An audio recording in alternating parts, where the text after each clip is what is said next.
Bonjour et bienvenue à la cathédrale Saint-André. Je suis le frère Jean Clément, le recteur de la cathédrale. Je suis heureux de vous y accueillir.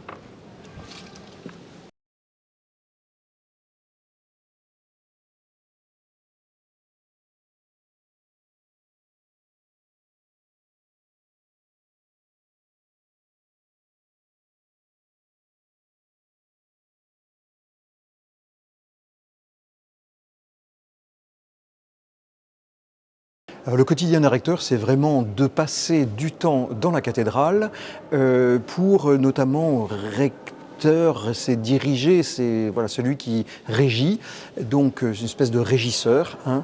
Donc la vie dans la cathédrale, c'est véritablement au quotidien l'accueil des personnes, l'attention à une demande au dernier moment, et puis prévoir un petit peu tout ce qui est à long terme, sans oublier les poubelles, les fuites d'eau, les travaux en toiture et l'évangile.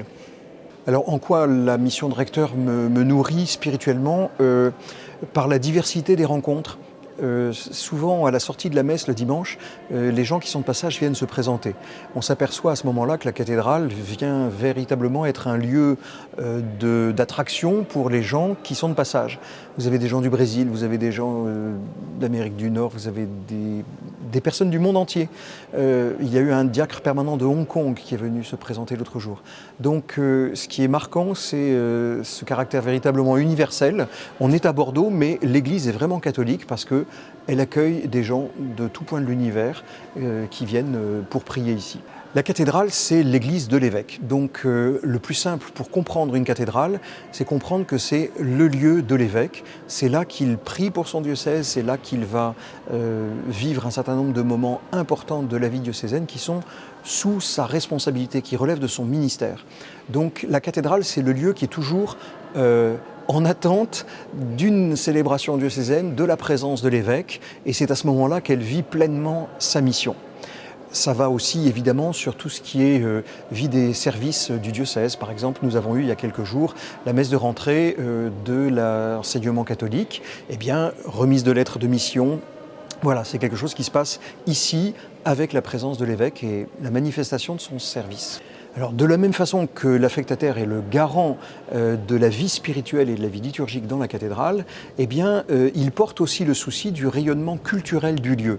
C'est lié à la foi chrétienne. Nous avons toujours eu des églises qui étaient à la fois des lieux, si vous voulez, de spiritualité et de témoignage de la foi, et en même temps des lieux de création et des lieux de vie culturelle. Donc, l'association Cathédra est une association indépendante, loi de 1901, qui reçoit cette mission de déployer une vie culturelle à la cathédrale, avec le souci de la création, le souci de faire entendre des artistes locaux.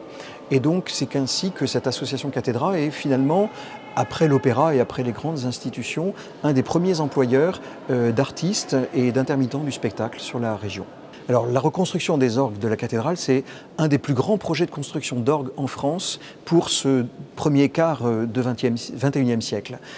C'est un projet véritablement important sur lequel les équipes de la cathédrale et notamment l'organiste Jean-Baptiste Dupont travaillent depuis presque une dizaine d'années, donc c'est un dossier qui est bien étayé. Ensuite, il faut trouver des financements et nous avons eu l'occasion de faire appel à des financements privés. Un certain nombre de mécènes se sont manifestés et il était normal que le diocèse, qui va être aussi un des utilisateurs de ce grand orgue, puisse participer. Et donc il le fait. C'est un signe très important à la fois vis-à-vis des financeurs publics et aussi vis-à-vis des mécènes privés. L'Église n'est pas juste en train de demander, elle participe aussi et c'est véritablement important. Financièrement d'abord, parce que c'est une somme bien réelle, mais aussi symboliquement. Alors un trésor dans une cathédrale, ça signifie une pièce ou une armoire dans laquelle on va conserver ce qui est précieux. Donc ça ne veut pas nécessairement dire que c'est le trésor des pirates avec un tas d'or et des pierres précieuses partout. Donc c'est ce qui est précieux pour le culte. Donc dans le trésor, il va y avoir des reliques, il va y avoir évidemment des éléments pour la célébration de la liturgie, etc. Donc ça peut avoir, j'allais dire, un aspect très vaste et très différent. À la cathédrale, tout ce qui était présent avant la Révolution a disparu, et donc on est sur un trésor qui est un trésor neuf. Et il n'y a pas beaucoup de choses dans le trésor de la cathédrale, en tout cas au départ. Mais Bordeaux a ce site spécifique qu'un chanoine, qui s'appelait le chanoine Marcadet, a légué une collection personnelle qu'il avait construite au cours des années. Et donc cette collection du chanoine Marcadet est exposée dans ce qu'on appelle le trésor de la cathédrale. C'est ce qui fait que nous avons des enluminures, que nous avons des tableaux, quelques pièces d'orfèvrerie et véritablement une très belle collection à montrer. Donc nous voici dans le trésor de la cathédrale, qui est une sacristie construite au XIXe siècle et qui a été reconvertie en fait en salle de trésor. Parmi les pièces qui sont vraiment de la cathédrale, il y a cette boîte qu'on appelle une châsse, donc qui est un reliquaire pour les reliques des apôtres.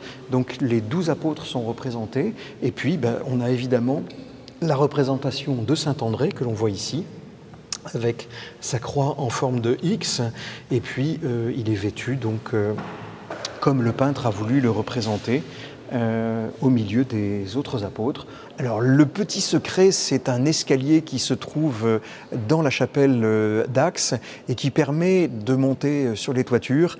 Et quand on arrive, cet escalier, on ne le voit absolument pas, il est caché derrière des boiseries et tout ça.